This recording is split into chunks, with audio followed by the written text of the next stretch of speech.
Ok, meu povo, estamos aqui de volta. Você está no Comment Box? Comente Bíblia em ordem cronológica. E que alegria, consegui chegar a trabalhar quase 900 horas. Eram 500 vídeos, agora são 315 até aqui. E vamos dar seguimento. São 315 vídeos, cada um com menos de 15 minutos. Tá tudo organizado para você, para te oferecer o melhor que eu posso, tá bom? Tá tudo aí. Eu baixei todos, editei o que precisava e tá disponível para você. Bom, o último vídeo aí nós paramos falando um negócio que eu achei uma piada, e uma piada de muito mau gosto, onde fala da restauração da liderança espiritual, né? Na época do Manassés, e diz que o povo, lá em 2 Crônicas 33:17, diz que o povo continuou sacrificando nos altares idólatras, porém somente ao Senhor, nosso, o Deus deles, né? Isso é uma piada de mau gosto. Vamos dar então seguimento hoje. Se você tem Bíblia cronológica, está na página 787, tá? Parte A, 787, é o ano 650 a.C., meu povo. Diz que nesse ano, 650 a.C., a Síria conquistou o Egito. Veja bem, a Síria, onde Israel já está lá, né, no cativeiro da Assíria. Primeira parte foi Israel, aquela parte norte, depois a parte mais central, a região de Efraim, né, foi levado também. Na verdade, a sequência foi as tribos do lado leste, depois a parte norte de Israel e depois Efraim. Foi levado em 3 parcelas para a Síria. E agora tem só o reino do sul aí, Judá, que vai já já também, mas não é para o cativeiro assírio, porque o cativeiro assírio vai ser superado pela Babilônia, né? Nós vamos ver isso na história daqui a pouco. Mas então, a Assíria conquistou o Egito em 650 a.C., segundo a Bíblia cronológica. Aqui também temos o nascimento de Jeremias, conhecido carinhosamente, declarado como o profeta chorão, que escreveu as Lamentações, não é verdade? São 31 anos passados desde a morte do profeta Isaías. Ele foi cerrado ao meio por aquela figura esplendorosa, bondosa, chamada Manassés, filho do Ezequias. Ok? Bom, então temos também um pouco para frente aí, 648 a.C., está diminuindo o número, mas nós estamos seguindo na história, porque até chegar o ano 0, né, ano de Cristo. Então, no ano 648, ou seja, 2 anos depois que nasce o Jeremias, nasce o Josias. Quem é Josias, cara? Josias é filho do Amon. O Amon é filho do Manassés. Nós vamos falar sobre ele hoje aqui. E esse Josias, ele foi profetizado na época do Jeroboão I, você lembra? Um profeta que não tinha nome foi profetizar em Betel, e ele profetizou dizendo pelo nome, olha, vai surgir um rei chamado Josias, e ele vai né, acabar com esse altar idólatra aqui do bezerro, assim, e vai, sei lá, queimar os ossos, né, dos sacerdotes sobre o altar, vai profanar, vai acabar com isso tudo aqui. E na hora que ele profetizou, ele deu um sinal que o altar de Betel se fendeu e as cinzas, né, as brasas desceram. Então, o rei Jeroboão, prendam esse homem. Aí ficou com a mão parada. Lembra dessa história? Pois é, isso foi profetizado muitos anos atrás. Na verdade, foi profetizado 297 anos atrás. E aqui nasce o Josias, e posteriormente ele vai, né, fazer essa obra daqui a mais umas 2 décadas, tá bom? Quando ele já estiver adulto. Ele começa a fazer uma reforma em Israel. Bom, a morte de Manassés está em 642 a.C. 650, a Síria conquista o Egito, nasce Jeremias. 648, o nascimento de Josias, certo? E no ano 642, ou seja, 6 anos após isso, morre o Manassés, né? Depois de reconciliado com o Senhor, mas não teve assim, um posicionamento no sentido de levar o povo a adorar o Senhor. Eles continuavam adorando nos altares idólatras. Você vai ler em 2º livro dos Reis, capítulo 21, versos 17 e 18, vai dizer que ele foi sepultado, Manassés foi sepultado, certo? Em seu jardim particular, o jardim de Uzá, tá bom? Uzá. E o seu filho Amon foi o seu sucessor. Se você olhar em 2º livro das Crônicas, capítulo 33, do 18 ao 20, vai falar a mesma narrativa, sendo que no finalzinho, lá no versículo 19, tem dizendo que todos os feitos de Manassés foram escritos nos livros, registros históricos dos videntes. Eu quero que, quando você olha aí, vidente, você traduza para profeta, tá bom? Profeta. Vidente era profeta nessa época aqui, era chamado vidente. Então, e no versículo 20 de 2 Crônicas 33, vai dizer que ele foi sepultado em sua propriedade e seu filho Amon foi seu sucessor. O que eu quero falar aqui sobre essa questão de ser sepultado no jardim de Uzá, que era propriedade particular de Manassés? Que diferença tem dos outros reis? É que os outros reis que seguiram o exemplo de Davi foram sepultados em Sião, junto com o rei Davi. Aqueles que não tinham a honra e a dignidade para seguir o mesmo caminho de Davi, eles não eram sepultados lá, né? Já teve até sumo sacerdote que cuidou de um rei aí e foi sepultado lá junto com os reis. Mas este Manassés não foi sepultado lá, de forma alguma. E então vamos falar sobre Amon, filho dele, bonzinho. 642, quando o Manassés morre, o Amon assume, tá? Amon muito mal, segundo o relato aqui, está dizendo que é muito mal, ele foi muito mal. Está em livro dos reis, segundo reis, capítulo 21, verso 19, e do 19 ao 23, diz que Amon tinha 22 anos de idade quando começou a reinar, e reinou 2 anos em Jerusalém. Só 2 anos, gente, foi. O nome da sua mãe era Mesulamete, e ela era filha de Arus, com H. Ela era de Jotbá, também, Jotbá, tá bom, procura aí. Verso 20 diz que o Amon fez o que o Senhor reprova, como fizera Manassés seu pai.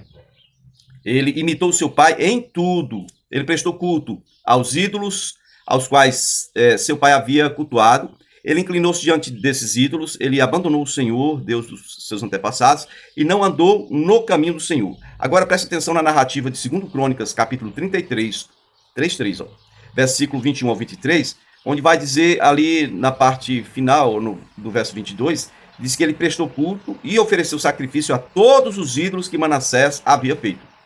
Tá? Manassés não removeu esses ídolos. A conversão dele parece que não foi muito aquela coisa assim que dava pra gente ver, né?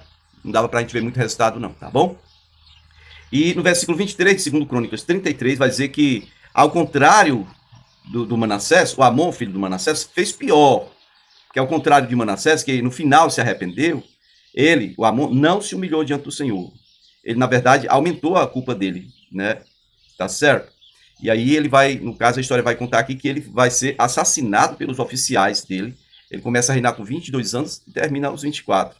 E essa história de assassinar o rei, os oficiais assassinarem os reis, isso não devia fazer parte da história de Judá, o Reino do Sul, porque isso é próprio na história do Reino do Norte. Você pode olhar aí os vídeos passados, você vai ver quantos reis foram assassinados pelos oficiais, né? Um dos casos mais notório na história do reinado do Reino do Norte, de Israel, foi o pai do Acabe, Orni, né? Pai de Acabe. Ele assumiu o reino depois que um oficial matou o rei local, e aí ficou dividido entre dois, e acabou que ficou ele, e depois o Acabe assumiu, tá? Mas isso não era próprio do pessoal do Reino do Sul, não. Era mais o Reino do Norte lá, tá ok? Bom, o texto está em 2 livro dos Reis, capítulo 21, versículo 23. Diz que os oficiais de Amon conspiraram contra ele e o assassinaram em seu próprio palácio. E ele foi sepultado em seu túmulo, no jardim de Uzá, ou seja, no mesmo local onde Manassés foi sepultado. Ele não foi sepultado junto com os reis descendentes de Davi, que tinham a mesma honra de Davi, né? E diz aqui que o Josias foi o sucessor de Amon. E aí, estamos falando em Josias. Bom, Josias é o segundo exemplo aqui de que um pai horrendo, horrível, totalmente reprovado por Deus, pode gerar um filho que renda louvores ao Senhor, tá? O caso do Josias é um dos melhores. Ele veio mediante profecia, promessas do Senhor, tá bom? Esse aqui é o segundo, no ano 640, eu disse para vocês que o Josias, ele nasce no ano 648. Então, no 640, o Josias está com 8 anos e ele tem que assumir.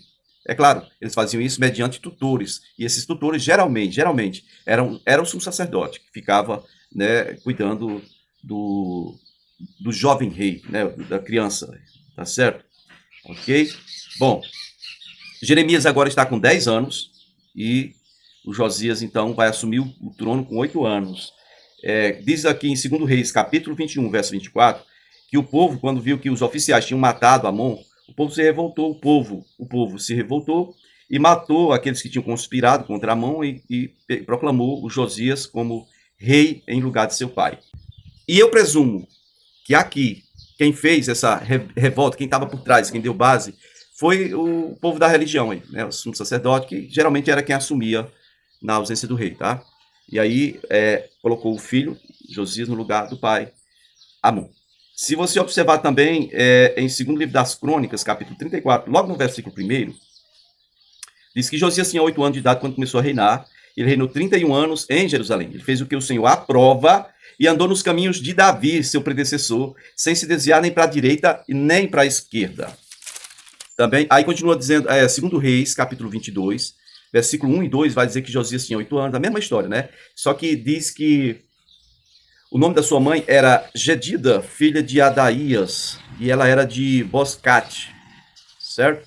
No relato de 2º livro dos Reis, capítulo 23, verso 25, diz que antes, né, nem antes nem depois de Josias, houve um rei como ele, que voltasse para o Senhor de todo o coração, de toda a sua alma, de todas as suas forças, de acordo com toda a lei de Moisés.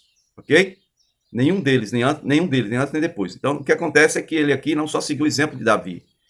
Ele, na verdade, Davi é conhecido como um homem segundo, um rei segundo o coração de Deus, mas o Josias aqui é colocado acima de todos. Nem antes, nem depois dele apareceu alguém que voltasse o coração para o Senhor. Primeiro mandamento, amarás o Senhor, seu Deus. Resumidamente, né? Amarás o Senhor, seu Deus, de todo o teu coração, tua alma, teu entendimento, tua força. E ele voltou-se totalmente para o Senhor. Agora nós chegamos no ano 635, o Jeremias está com 15 anos, certo?